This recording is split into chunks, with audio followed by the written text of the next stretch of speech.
사모하시는 마음으로 주님, 내가 주님을 보게 하여 주시고 주의 영광 앞에 드러나게 하여 주시옵소서. 우리 그런 마음으로 찬양하시겠습니다.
하나님의 말씀 찾아보시겠습니다. 마태복음 5장입니다.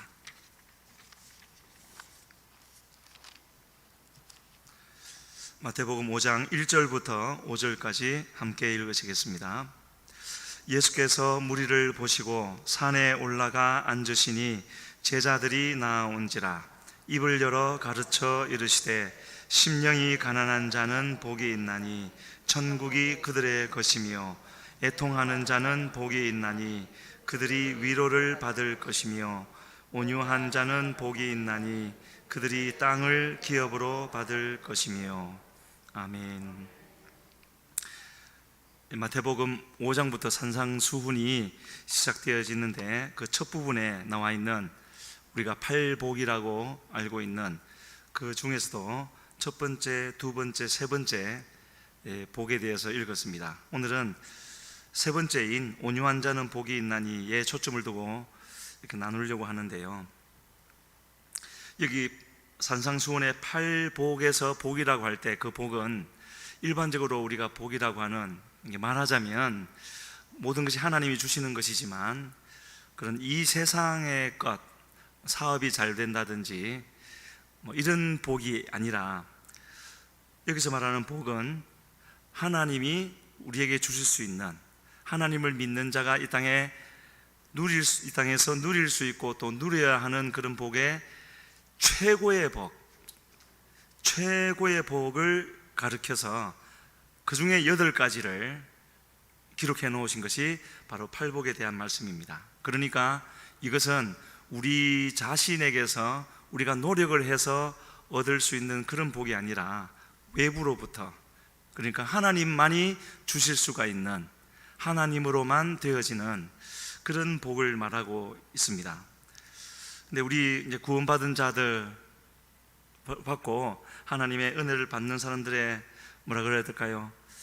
그 힘든 부분이라면 하나님의 주시는 그 은혜를 그냥 받은 그대로 계속 받는 대로 더 증가시켜서 확장시켜 나가기만 했으면 좋겠는데 오래 가지 않을 때가 있는 것이죠. 그럴 때가 많지 않습니까? 그래서 그런 상태를 두고 무디 목사님 같은 경우는 표현을 하기를, 우리의 영이 깨진 그릇과 같기 때문에 주님이 주시는 은혜를 계속 담아둘 수가 없다, 그렇게 표현을 했습니다. 의미가 있는 그런 말씀인 것 같고요. 그래서 하나님이 이 팔복을 통하여서 우리에게 주시고자 하는 것은 이 8가지는 따로따로가 아니라 하나인데 8가지로 설명을 해 주신 것이고, 이것이 이제 우리에게 이루어질 때 조금 전에 말씀드렸던 것처럼 받고는 잃어버리고 받고 잃어버리고 하는 것이 반복되어지는 것이 아니라 아예 깨진 그릇과 같은 우리가 하나님의 그 복, 은혜 가운데 잠기게 되어져서 우리는 잃어버린다 할지라도 그냥 계속 그 안에 머물게 되어지는, 그렇게 되어져야 이 팔복 이후에 기록되어진 하나님을 믿는 자, 하나님께 구원을 받은 자가 마땅히 살아야 할 이 산상수훈의 내용을 살아드릴 수 있는, 말하자면 세상의 빛과 소금의 역할을 감당할 수 있는 그런 것이기 때문에 이것을 가장 먼저 기록해 놓으신 것을 볼 수가 있습니다. 그래서 이런 차원에서 이제 말씀을 드리면 우리가 일반적으로 이 팔복은 좀 잘못 알고 있는, 복에 대해서 오해를 받고 있는 그런 것이라고 할 수가 있는데, 먼저 이 온유한 자의 복에 대해서 나누기 전에 앞에 있는 2가지를 간단하게 나누고 세 번째 오늘 본문을 나누도록 하겠습니다. 첫 번째가 심령이 가난한 자는 복이 있나니, 그렇게 되어져 있습니다. 가난한 심령이 되어지면, 이 3절의 말씀의 뜻은요, 심령이 가난한 자는 복이 있나니 했지 않습니까? 저거는 참으로 복이 있구나라고 감탄하며 하나님께 찬양하는 표현입니다. 그 말은 무슨 뜻이냐면은 심령이 가난해지는 것을 조건으로 해서 가난해지면 복을 주겠다, 그 말씀하시는 것이 아니라 하나님이 인정하시는 그 가난한 심령이 되는 것 자체가 큰 복이라는 것을 말씀하고 있습니다. 그래서 이 가난한 심령, 첫 번째 복의 상태가 이루어지고 나면 이것을 시작으로 해서 이 8가지가 따로따로인 것이 아니라 가난한 심령이 되어지면 두 번째 애통하는 마음이 되어지고, 이렇게 되어지면은 온유한 심령이 되어지고, 그래서 마침내는 가장 큰 복이라고 할 수 있는, 최종 단계라고 할 수 있는 8번째 복. 그 8번째 복은요, 뜻밖에도 의를 위하여 핍박을 받는 자가 복이 있다고 하시면 바로 그것입니다. 그것이 어떻게 해서 최종적이고도 종합적이고도 가장 큰 복이 되어질 것인가, 한번 생각을 해보셨습니까? 어째서 그렇겠습니까? 저는 말씀 묵상을 하면서 다른 것이 여덟 번째, 이것이 복이 되어지는 것은 핍박을 받는 데 있는 것이 아니라 이렇게 핍박을 받아서 그것을 이겨내고 견뎌내고 그럼에도 불구하고 하나님의 나라를 이 땅에 펼쳐나갈 수 있는 사람이 되어지는 것, 그것을 복으로 여길 수 있는 마음을 가지게 되는 것, 그것이 바로 여덟 번째 복에 하나님이 내포하신 그런 복이 아니겠는가 하는 생각을 하게 되었습니다.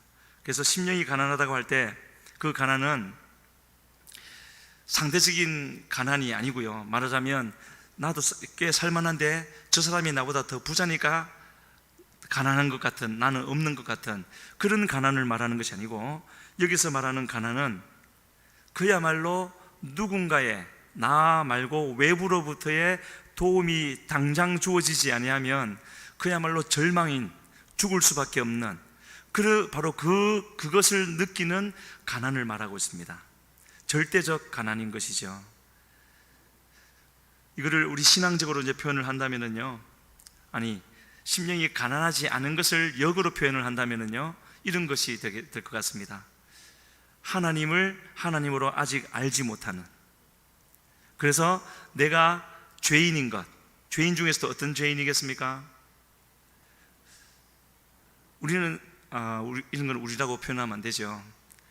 신앙생활을 하다 보면 또 주님이 은혜를 주시고 또 이런저런 일에 주님이 써주시면은 그렇지 않다가 점점점 우리는 어떤 자리로 가게 되느냐 하면은 죄인이기는 죄인이지만 그래도 좀 괜찮은 죄인이다, 이렇게 우리 스스로에 대해서 착각을 하게 되어지는 그런 자리에 이르게 되어지는데, 그렇게 되어지면은 더 이상 심령이 가난한 것이 아니라는 것이죠.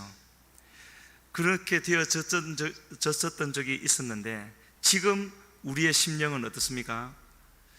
조금 전에 우리 최영애 권사님이 간절하게 기도해 주셨는데, 우리가 이렇게 대표 기도를 하거나 할 때 되면은 주님 앞에 더 마음이 겸손해지고 또 목소리도 달라지고 그러지 않습니까? 왜 그렇습니까? 하나님 앞이라고 생각하기 때문에 그런 것이죠. 그러는 것처럼 항상 대표 기도할 때만 하나님 앞이겠습니까? 항상 하나님 앞인데 그것을 우리가 영적인 긴장을 늦추지 말고 항상 하나님 앞임을 기억하고, 그래서 주님 없이는 정말 안 되는 존재인 것을 우리가 잊지 말아야 되는 것이고요, 반드시 그 상태에 이르는 그 처음의 때가 있어야 되고, 그렇게 되어지면 그때에 주님이 역사하심이 있다라는 것입니다. 그래서 베드로에게 있어서 바로 가난한 심령 언제 일어났겠습니까? 주님을 만나고 모든 것을 다 버리고, 고기도 이제 막 잡은 고기도 버리고 배도 버리고 가족도 버리고 주님을 따랐을 때 상당히 겸손해진 것이었죠. 그러나 그 뒤에 일어나는 일을 볼 때 바로 그때가 이 베드로에게 있어서 가난한 심령이 된 것이 아닌 것 같고, 성경을 이렇게 볼 때 아마도 그때인 것 같습니다. 주님을 3번 부인하고 닭이 울 때 주님이 돌아보시는 그 눈과 자신의 눈이 마주쳤죠. 그리고 그 순간에 모든 것이 깨달아지고 기억이 나면서 밖에 나가 심히 통곡했다고 하는 그 기록이 있지 않습니까? 그때가 바로 이 베드로에게는 심령이 가난해지는, 그렇기 때문에 그 뒤에 기록이 있겠죠. 사람마다 다 이런 때가 있는 법이고, 아니 있는 법이 아니라 주님이 반드시 그 자리로 이끌어 가시는 것이죠.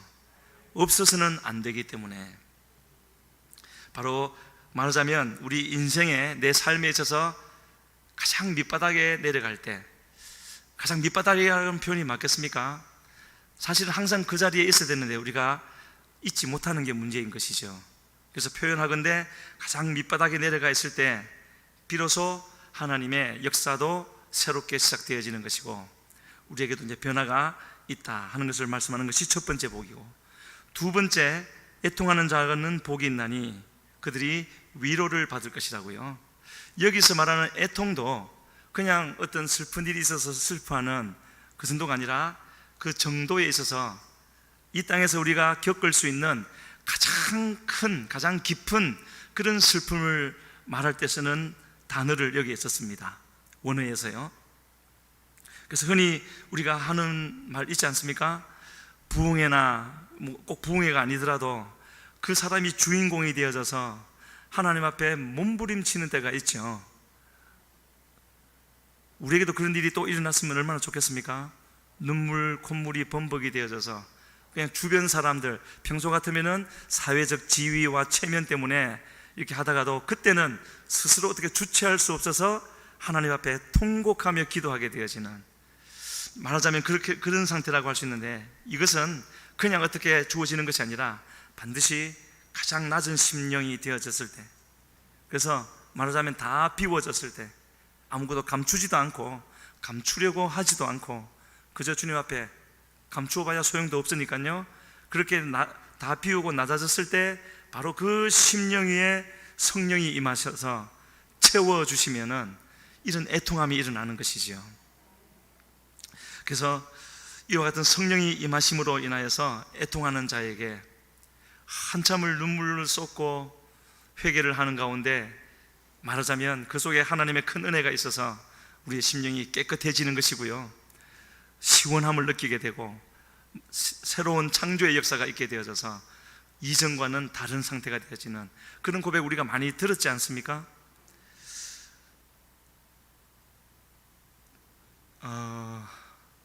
하나님이 크게 쓰셨던 분들의 간증을 들어보면 공통적으로 나오는 것 중에 바로 이와 같은 하나님이 새롭게 해주시는 그 역사가 있기 직전에 그들 마음속에 이미 구원을 받았고 하나님의 일을, 사역을 이미 하고 있고, 그럼에도 불구하고 바로 이 단계가 곧 오려고 할 때는요, 그들이 공통적으로 느끼는 것이 이런 것이 있는 것을 발견했습니다. 자기의 마음 한 가장 깊은 곳에 무엇인지 알 수는 없지만 아직도 깨끗이 비워지지 않은, 주님이 다스리는 것 같지 않은 그런 뭔가가 있어서, 하나님, 이것이 있어서 너무나 답답하고 이것이 치워져야 되겠는데 어찌해야 될지를 모르겠습니다 하면서 간절히 기도할 때 바로 성령의 역사가 비같이 내려서 바로 그런 부분을 씻어내리시고 깨끗게 해주신다는 그런 고백들을 많이 듣게 되어지는데요, 바로 아마 여기와 연관되어지는 그런 부분이 되어질 것 같습니다. 그래서 예수님이 초막절 되는 어느 절기에, 초막절 절기에 예루살렘에 오셔서 마지막 날 그렇게 외치셨지 않습니까? 나를 믿는 자는, 예수님을 믿는 자는 그 배에서 생수의 강이 넘쳐날 것이라고요.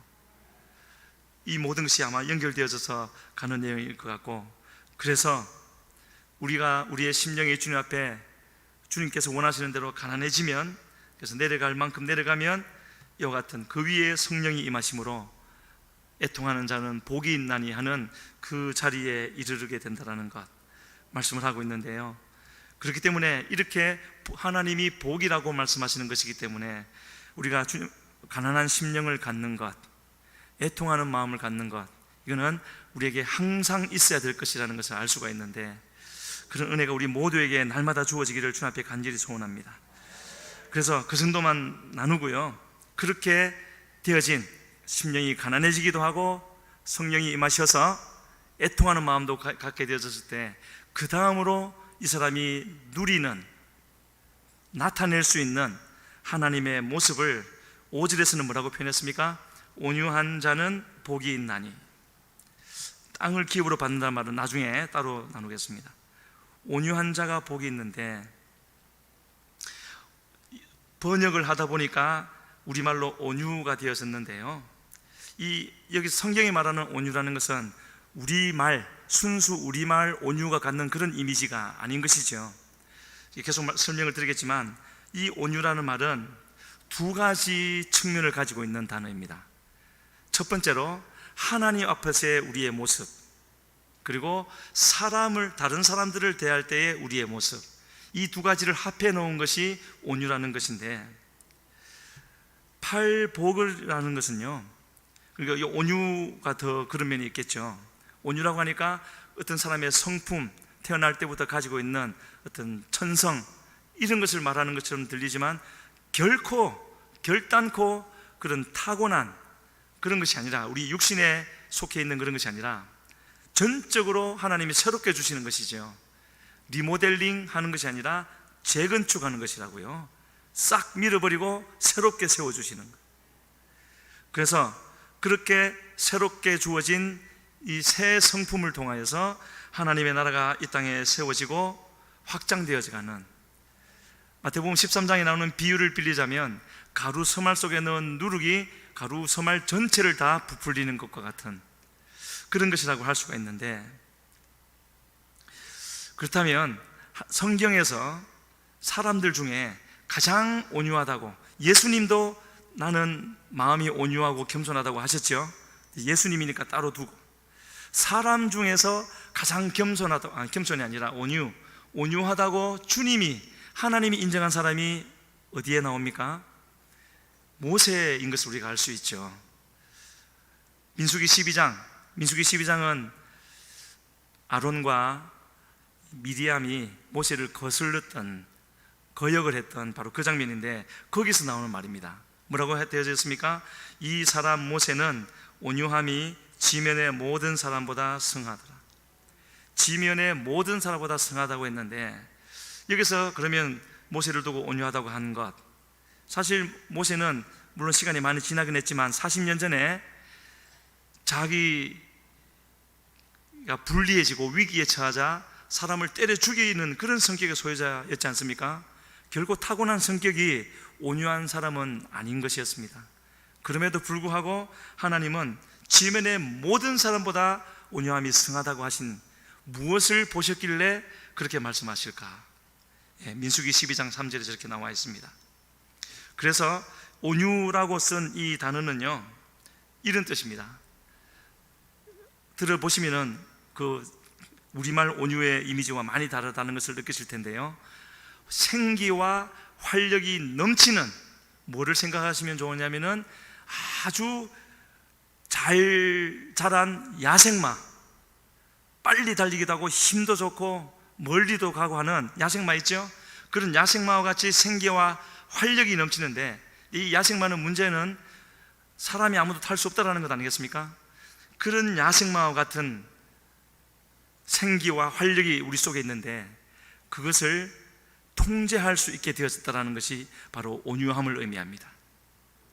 통제할 수 있다는 말은 아무에게나 아무나 자기 등에 태우고 달려가는 것이 아니라, 자기를 조련한, 자기가 주인으로 여긴 그 사람에게만 그 자기 속에 넘치는 생기와 활력을 적절하게 사용해서 주인의 뜻대로 움직이는, 바로 그것이 성경이 말하는 온유함인 것입니다.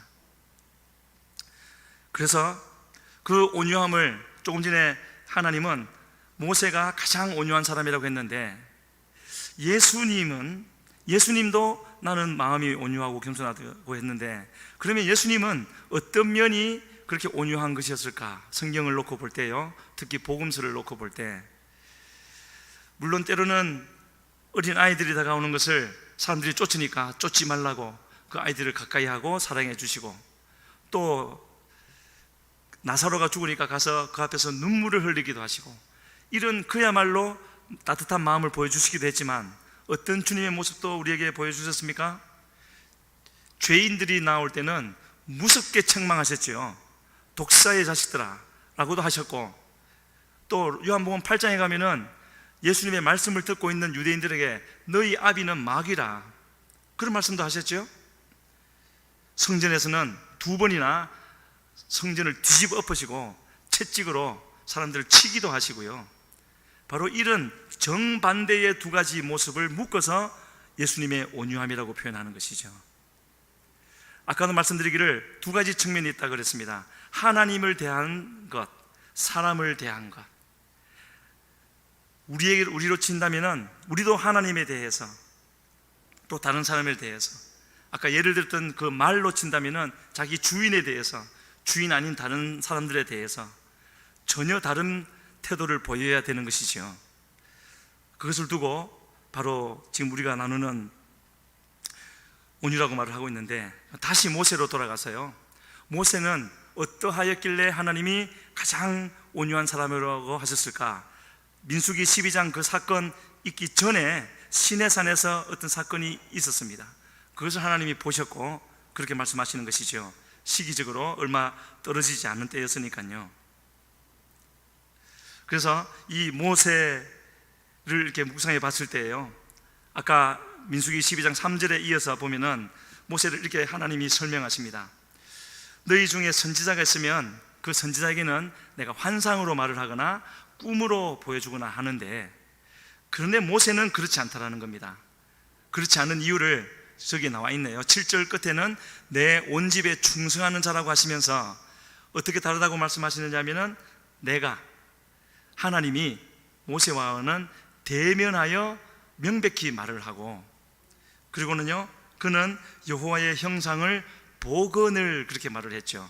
현재 그렇게 보고 있다는 뜻입니다. 저런 사람이었구나 이라는 것을 말씀하고 있고, 이것을 보면서 제가 생각했던 것은요, 이 구절을 통해서 말씀드리고 싶었던 것은, 와, 모세는 미디암, 아론과는 비교가 되지 않는 영적으로 대단한 사람이었구나, 그걸 말씀드리고 싶은 것이 아니라, 전에는 그렇게 생각했었는데요, 모세가 이 땅의 모든 사람보다 온유함이 승할 수 있었던 이유가 바로 저것이었구나. 하나님이 명백히 대면하여 말씀해 주시는 사람이었고, 하나님의 형상을 보는 사람이라고 말씀하고 있지 않습니까? 말씀드렸던 것처럼 우리 중에 여기 계신 분 누가 가난한 심령이 되고 싶지 않고, 애통하는 심령을 가지고 싶지 않고, 또 여기 말한 대로 온유한 사람이 되고 싶지 않은 사람이 누가 있겠습니까? 다 그렇고 1, 2, 3번 뿐만 아니라 4, 5, 6, 7, 8 다 그렇게 되어져서 천국을 우리 것으로 가지고 하나님을 보고 그러고 싶지 않습니까? 그런데 우리 마음대로 안 되는 것은 바로 여기서 분명히 보여주고 계시는 거죠. 모세가 잘나서 뛰어난 사람이어서가 아니라 하나님과 대면하여 본 사람이고, 그만큼 하나님을 아는 사람이었고요, 하나님이 알려주시는 사람이었고, 그래서 하나님의 성품을 닮은 사람이라고 할 수 있겠죠. 그 자기 속에 새롭게 이루어진 그 하나님의 형상이 하나님 앞에 설 때는 한없이 겸손해지는 것이었고, 세상을 향하여서, 특히 죄악을 향하여서 사단이 역사하는 현장을 대하여서는 하나님의 진노하심을 그대로 가감하지 않고 나타내는 그런 사람이 되어졌기 때문에, 그것을 두고 하나님은 지상의 모든 어떤 누구보다도 더 온유한 사람이라고, 참으로 사모되고 부러운 그런 모습인 것을 생각하게 되었습니다. 그래서 그것이 가장 분명하게 나타난 현장이 시내산이죠. 하나님의 가장 큰 축복이 주어지는 그 순간, 동시에 사단이 가장 강력하게 역사해서 하나님의 축복을 무색하게 만들어버리는 시내산에서의 그 현장에서 모세의 이 온유함이 가장 분명하게 드러나고 있는 것입니다. 출애굽기 32장에 모세가 두 가지 역할을, 지금 말씀드리고 있는 이 두 가지 역할을 분명하게 짧은 시간이지만 하나님 앞에서, 사람 앞에서 전혀 다르게 나타내고 있는 것을 볼 수 있는데, 간단하게 말씀을 드리면요, 나중에 출애굽기 32장을 천천히 한번 읽어보십시오. 하나님이 우상숭배하는, 송아지를 만들어 우상숭배하는 이스라엘을 진멸시켜 버리시겠다고, 아직도 모세는 산 위에 있는데, 산 위에 있는 모세에게 이스라엘 전체 다 진멸시키고 너를 통해서 새로운 나라를 만들겠다 했을 때 모세가 어떻게 하던가요? 네, 하나님 마음대로 하시고 저를 크게 써주십시오, 그런 것이 아니었죠. 그 자리에서 지금 40일을 금식하며 기도했던 이 모세는 하나님 앞에, 우리는 글로만 보기 때문에 얼마나 간절하게 했는지 알 수 없지만 짐작은 할 수 있지 않습니까? 뭘 통해서요? 단 11절에서 간단하게 기도했는데요, 14절에 가면 하나님이 이렇게 말씀하십니다. 여호와께서 뜻을 돌이키셨다고요. 그 기도가, 그 짧은 기도가 얼마나 하나님 앞에 겸손하면서 간절한 기도였는지 우리에게 분명히 보여주지 않습니까? 그런, 말하자면 백성의 대리인으로서, 중보자로서 모습을 여기서 보여주고 있다면, 그 산에서 내려오자마자 어떤 일이 벌어지던가요? 40일을 금식해서 받은 그 돌판을 송아지가 보이는 그 산 기슭에서 던져서 깨트려 버리고, 그 금송아지를 불태우고 가루로 만들어서 시내에 뿌리고 백성들을 마시게 하고, 그것으로 끝났습니까? 하나님 편에 있는 자는 내게로 나오라. 레위인들이 나왔을 때 각기 칼을 차고 진 이 끝에서 저 끝까지 다니면서 자기 형제, 부모, 친구, 친척을 다 치라고요.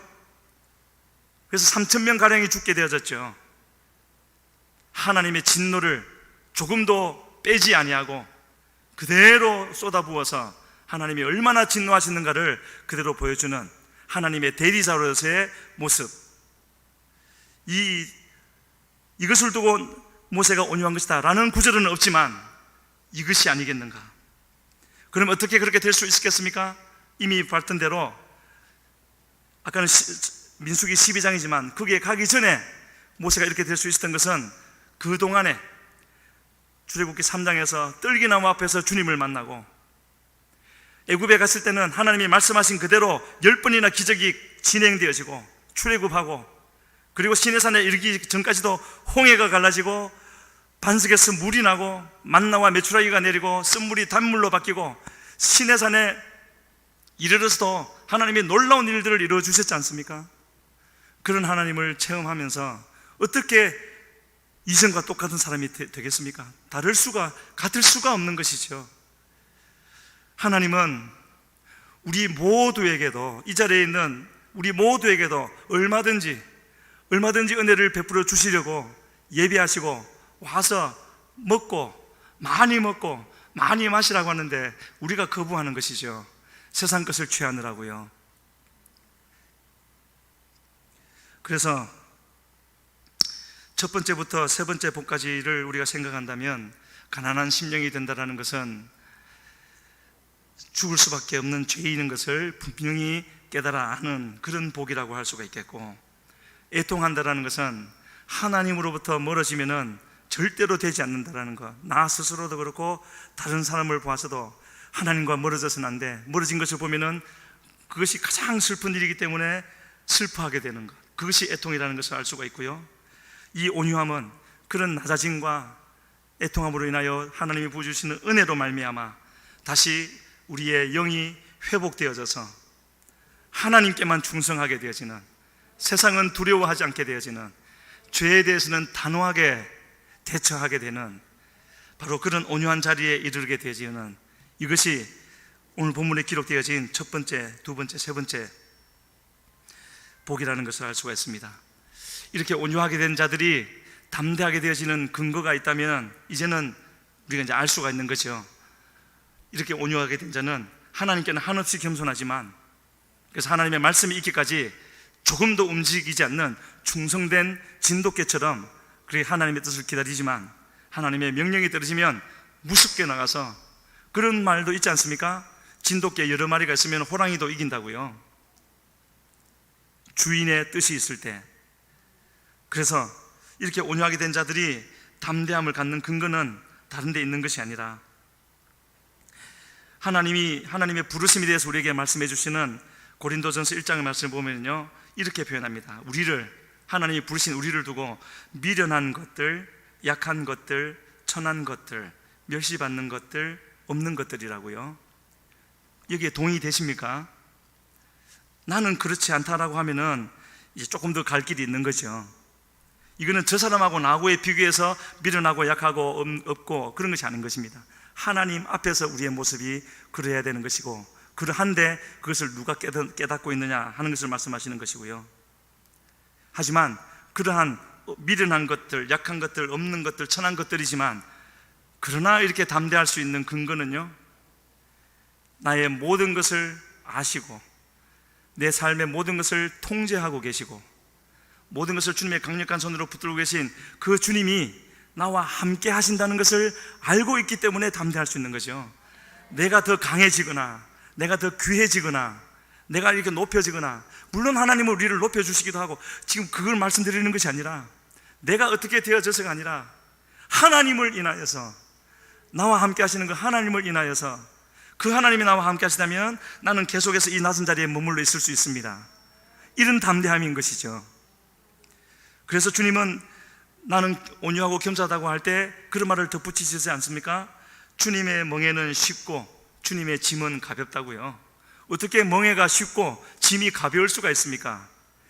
여전히 멍에가 있고 짐이 있지만 그러한 주님을 알게 되어질 때, 그러한 주님을 확신하게 되어질 때 그 멍에가 더 이상 나를 어떻게 제어하지 못하고 그 짐이 나를 힘들게 하지 못한다라는 것이겠지요.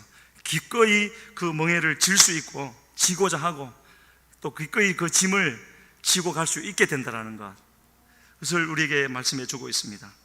그래서 이와 같은 하나님이 우리와 함께 하신다라는 것, 그 인식이 우리에게 먼저 있어져야 되겠고요.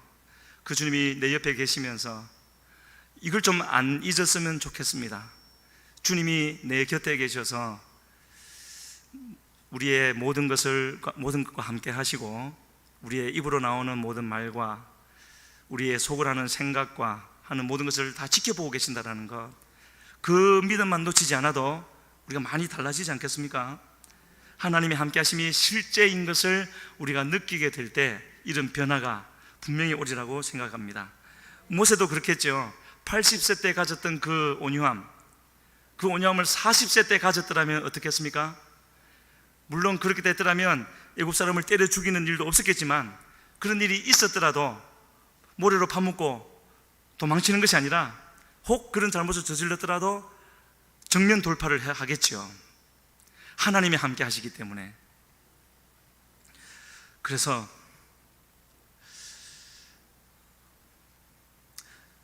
한 번은요 그런 글을 읽은 적이 있습니다. 지금도 그분이 활동하는지 모르겠는데 오래전에 읽은 글이라서, 미국에 사람들을 상담해 주는 사람이 있었는데 한 달이면 수십만 통의 편지가 오는 사람이라 합니다. 근데 그 사람이 받은 내용들을 쭉 통계를 내보니까 사람들이 가장 크게 괴로워하는 것은 많은 문제들이 있었죠. 결혼 문제도 있고 돈 문제도 있고 직업 문제도 있고 부모, 자녀 있는데 그 모든 것의 근본적인 것을 확인을 해봤더니 그런 개별적인 문제 자체가 아니라 두려움이라는 것이죠. 특히 앞날이 어떻게 될지를 모르기 때문에 그 두려움 때문에 가장 힘들어하고 고통스러워하고 상담을 요청한다는 것을 이렇게 써놓은 글을 본 적이 있었습니다. 그래서 다시 한번 우리가 지금 나누고 있는 온유함의 성경적인 의미에 대해서 생각하게 되었는데요, 에베소서 2장에서는 바로 이런 사람을 두고 이렇게 표현을 하고 있습니다. 그리스도 안에서 지으심을 받은 한 새 사람이 있다고요. 그리스도 안에서 지으심을 받은 한 새 사람, 그러니까 주님이 새롭게 만들어 주신다는 것이겠죠. 말씀드린 대로 앞날에 대한 두려움, 지금 우리 각자에게는 다 문제가 있지 않습니까? 그 문제가 어떻게 될지를 알지 못해서 두려워하게 되는데, 그래서 하나님을 알지 못하는 사람들은, 하나님을 모르는 사람들은, 교회는 다니지만 하나님을 실제로 만나지 못하거나 삶의 주인으로 모시지 못한 사람들은 그 앞날을 알고 싶어서 애를 쓰죠. 점쟁이를 찾아가든지 어떻게 하든지 좀 알려달라고. 그런데 이렇게 온유하게 된 사람은 그 앞날을 알려고 애를 쓰는 것이 아니라, 애를 쓰다가 모르면은 더 걱정하고 염려하고 낭망하는 것이 아니라 더 이상 앞날을 알려고 하지 않는 거죠. 자기의 삶을 스스로 통제하려고 하지 않는 것이 바로 이 온유하게 된 사람의 특징이라는 것을 여기서 말씀해 주고 있습니다. 왜냐하면 내가 안들 그것을 어떻게 하겠습니까? 그러나 하나님이 나와 함께 하시고 하나님이 모든 것을 다 이끌어 가실 것이기 때문에, 하나님이 모든 것을 이미 통제하고 계시다는 것을 확신하고 있기 때문에 더 이상 염려하지 않는 것이죠. 주님께 맡겨드리고, 그러면 주님이 통제하고 계시다면 지금 내가 해야 될 일은 무엇인가? 바로 그 모든 것을 통제하고 계신 하나님을 기쁘시게 할 일을 선택하는 것이 내가 할 일이다, 이런 결론이 나오는 것이죠. 그것을 예수님이 이렇게 표현한 것이 있습니다. 요한복음 8장 29절에 제가 읽어드리겠습니다. 나를 보내신 이가 나와 함께 하시도다. 나는 항상 그가 기뻐하시는 일을 행함으로 나를 혼자 두지 아니하셨느니라. 문자적으로 보면은 내가 하나님을, 아버지를 항상 하나님이 기뻐하시는 일을 하기 때문에 하나님이 나와 함께 하신다, 그런 뜻으로 볼 수 있지만 어떤 뜻으로 볼 수 있겠습니까? 예수님은 하나님이 항상 함께 하시는 것을 아셨기 때문에 하나님이 기뻐하실 일을 하셨다라는 것이죠. 저기뿐만 아니라 여러 군데서 그런 표현을 했습니다. 내가 온 것은 내 뜻을 이루기 위함이 아니라고요. 나를 보내신 이를 이의 뜻을 이루기 위함이라고. 바로 이것이 우리가 가져야 될 믿음이라는 것을 말씀하고 있는 것이죠. 이처럼 우리에게 그런 믿음이 있어서 지금 이 상황에서, 각자가 상황이 다 다르겠지만은요, 내 스스로가 내 삶을 통제해서 이렇게 하려고 하고 저렇게 하려고 하는 것이 지금 있지 않겠습니까? 그것을 내려놓고요, 하나님이 내게 원하시는 것은 무엇이겠는가? 그것을 주님께 구하여서 알게 해주시면 그것을 믿음으로 취하는 것이죠. 비록 내 육신의 눈에 보기에는 그것이 힘들고 하고 싶지 않고 어려워 보인다 할지라도 하나님을 기쁘시게 하면 내 모든 것을 붙잡고 계신 주님이 선하게 이끌어 가신다. 그 믿음이 우리에게 있으면 그대로 역사해 주시겠다라는 것, 그것이 바로 주님이 여기서 말씀하시는 바이고, 산상순에서도 우리를 가르쳐 주시는, 그리고 뒤집어서 본다면 사단이 우리를 공격해서 집중적으로 무너뜨리려고 하는 타겟이 바로 이 하나님에 대한 신뢰가 아니겠습니까? 그 신뢰가 무너지면 스스로 자기 뜻대로 행동을 할 테니까요. 그래서 좀 넘어가서요, 말씀을 맺도록 하겠습니다. 땅을 기업으로 주신다는 말씀을 여기서 시작하면은 다른 흐름으로 넘어가기 때문에 다음 기회에 시간을 만들어서 말씀을 드리기로 하고요.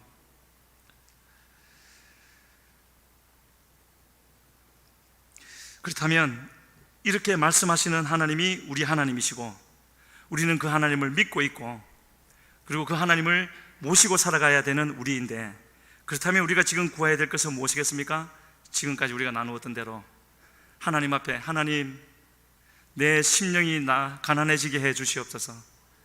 내가 하나님의 외에 의지하는 모든 것 다 내려놓게 하여 주시고 주님 없이는 살 수 없는 존재라는 것을 분명하고도 또 분명하고도 확실하게 깨닫게 해 주셔서 내 속을 다 비우게 해 주시옵소서. 그래서 아직도 하나님을 알아야 할 대로 알지 못하는 나의 이 준비되지 못한 세상 것으로 채워져 있는 나의 심령을 애통할 수 있는 마음을 주시옵소서. 그리고 하나님을 채우고 또 채움으로 이제는 어떠한 것도 두려워하지 아니하고 내 성격 탓도 하지 아니하고 내 옆에 있는 사람 탓도 하지 아니하고 내가 처한 상황의 탓도 하지 아니하고 오직 하나님 때문에 이것을 하기도 하고 하나님 때문에 이것을 하지 않기도 하고 사람을 두려워하지 않는 그런 사람이 되게 해 주시옵소서. 그렇게 간절히 기도하며 나갈 때 주님이 그렇게 하라고 기록해 놓으시고 오늘도 이렇게 우리에게 허락해 주셨기 때문에 우리가 온전한 믿음을 가지게만 하면 그렇게 들어주시지 않겠습니까? 그런 우리가 되어질 때, 그런 한 사람 한 사람이 되어질 때 하나님은 우리 교회를 다시 새롭게 해주시고 새로운 부흥이 시작될 수 있도록 인도해 주실 줄로 믿습니다. 우리 시간에 같이 기도하시겠습니다. 주여, 나를 불쌍히 여겨 주시옵소서. 내 마음을 깨트려 주시어서 하나님 앞에 낮아지고 겸손해지게 하여 주시고 주님을 알지 못함을 애통할 수 있는 마음을 주시옵소서. 주님으로 담대하게 하시고 주님으로 기뻐하게 하여 주시고 세상을 향하여서는 담대히 이겨나갈 수 있는 그런 온유한 믿음을 갖게 하여 주시옵소서. 주여 부르고 기도하며 나갑니다. 주여,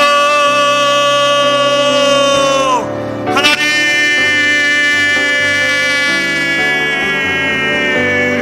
아버지여, 도와주시옵소서. 하나님, 주여, 너희를 영광할 수 있도록 아버지여 도와주시옵소서. 하나님, 주 없이 아무것도 아닌 것을 분명히 깨닫게 하시옵소서. 주여, 이들의 육신의 것으로 말미암아 하나님 주인이 아버지 믿지 아니하도록 아버지여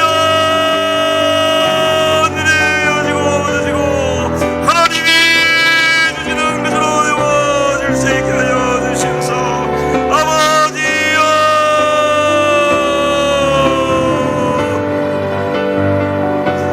다시 한번 기도하겠습니다. 하나님, 우리 몸된 교회 예배가 다시 회복되게 하여 주시옵소서. 회복시켜 나가시니 감사함을 드립니다. 차고 넘치게 하여 주시옵소서. 하나님, 다음 세대가 일어나게 하여 주시옵소서. 주의 뜻을 이 땅에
자비하신 우리 아버지 하나님, 오늘 또 거룩한 성일을 우리에게 허락하시고 새벽 미명부터 저녁 시간까지 시간 곳에서 하나님 앞에 예배드리며 영광 돌리게 하시니 감사합니다.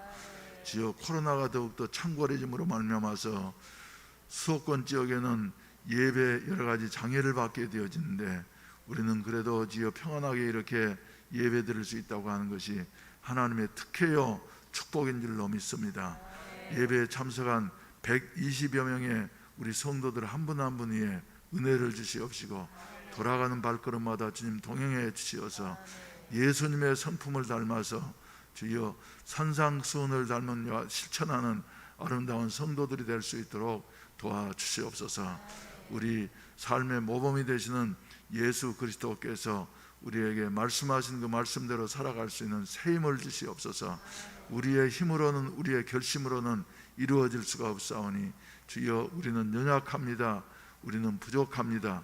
주의 성령께서 우리를 사로잡아 주시어서 날마다 예수의 성품을 닮아갈 수 있는 하여튼 아름다운 변화의 역사가 있어지게 하시옵소서.